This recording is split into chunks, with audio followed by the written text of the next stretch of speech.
Sitting right with me now are two women of the faith and church. And I could say cloth, but we're not doing that. We're not talking cloth, are we? I have Barb Zeman, who is a woman, a Catholic, and a priest. And I have Mary Kay Flanigan on the other side, who is a sister in the Franciscan order. And you have me in the middle, a Catholic with a small c. We have a lot in common over the years. The same things that drew me to the activism that I still take part in were faith-based, gospel-based teachings. And when I was, say, a teenager, not quite a teenager, Martin Luther King got onto my radar, and I thought that, he was the first person that I knew that, other than my parents, who lived the gospel. And then I observed as many of my neighbors on the southwest side castigated him. And these were people who went to church every Sunday. So I started looking at my church critically and continued to be an activist called to action by the gospel. So help me, sister girls. What are we supposed to do when our church is not really, behind us on this stuff? Now, you have been in the church and you are active. So that's a non-question, but hi, Mary. Hello. Kay, welcome. Thank you. And tell me what's going on for you. I know we've got this event we're going to talk about, but you are a sister and you are supporting the visit by Roy Bourgeois this week. We could talk about that a little bit and your work with Eighth Day Center. Eighth Day Center is familiar to our listeners because they have a show on this radio program. We do. On this radio station, yes. So what do you do normally in your activism? What is your normal? Well, as you know, there's no shortage of issues. That's for sure true. So we're particularly active for justice and peace and not war, and for meeting human needs and not war. Right. Thank you. Yes. We do a lot of work with the environment. Mm-hmm. We believe that all of us in creation are beings. And so we are very favorable towards animals, plants, minerals, everything. We're all beings and all came of the same creator. Be careful, you're starting to sound like a Buddhist. All those sentient beings out there. Yes.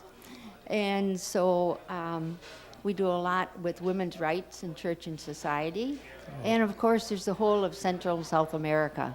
Right. Honduras, Colombia. That's what we do.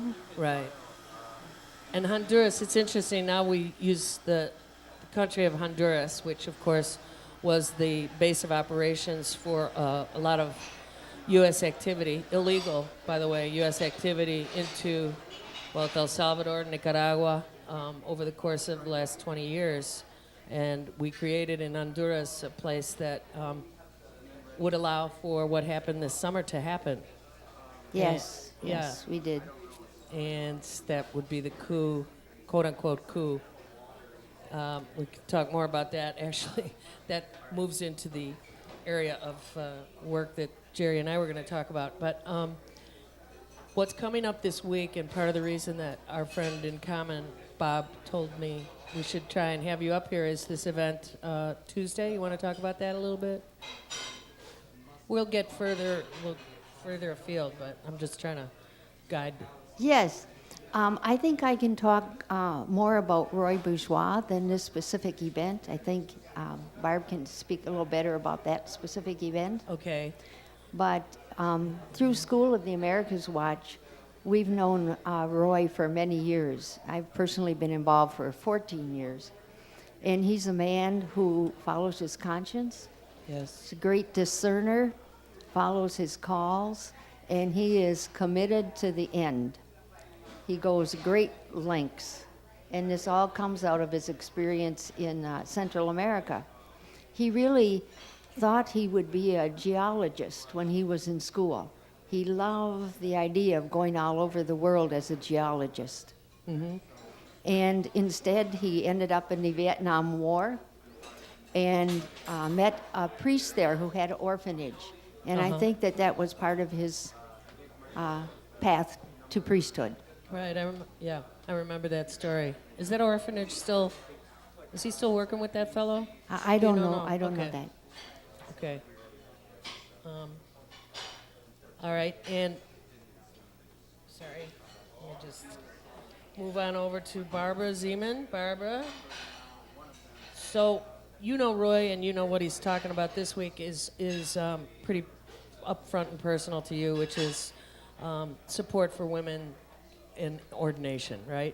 Well, I think it's broader than that. I think that what Roy Bourgeois is looking at in terms of his issue is he's looking to support women's leadership within the church and also to support the fact that we need to understand that our church needs to be more inclusive.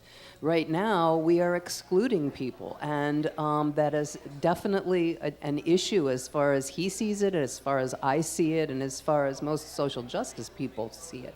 So the more the church seeks to exclude women who are serving in leadership position and women who want to dialogue about being more included in leadership positions, the more the church tries to shut us down, the more difficult it becomes, and the more we become marginalized as women in the church. And we represent over 50% of the church. Yeah, So I mean, to take the opposite side, I would say the church becomes more marginalized.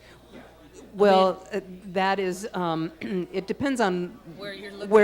where you're coming from and where Right. your headspace is. But as far as Roy Bourgeois goes, and as far as Roman Catholic women, and in my community with Roman Catholic women priests, what we are doing is partially social justice, but it's also definitely completely following our conscience, as Roy is doing.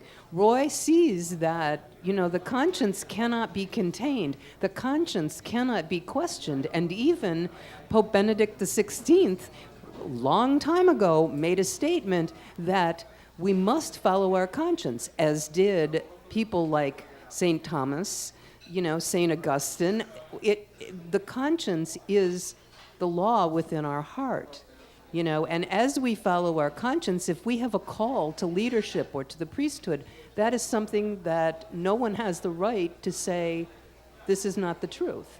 So I think that's the nugget or the beginnings of the social justice issue that Roy is talking about. It all stems from conscience, and it all stems from doing the will of God as you see it, and in scripturally based. It's scripturally based, but it's also based within ourselves and with the Holy Spirit. Right. The whole concept of empathy and compassion, Exactly. and reacting with compassion to what you see around you. Try the Beatitudes.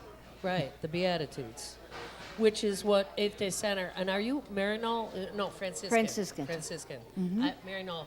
When I was a kid in school, of course, Catholic school, Maryknoll sisters and priests came through a lot and talked about, doing work far away with the heathens.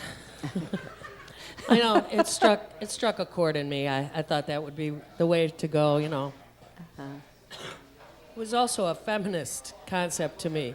The notion of living with women, of being educated, of not being saddled with the responsibilities of marriage and children in order to do the bigger, more important work.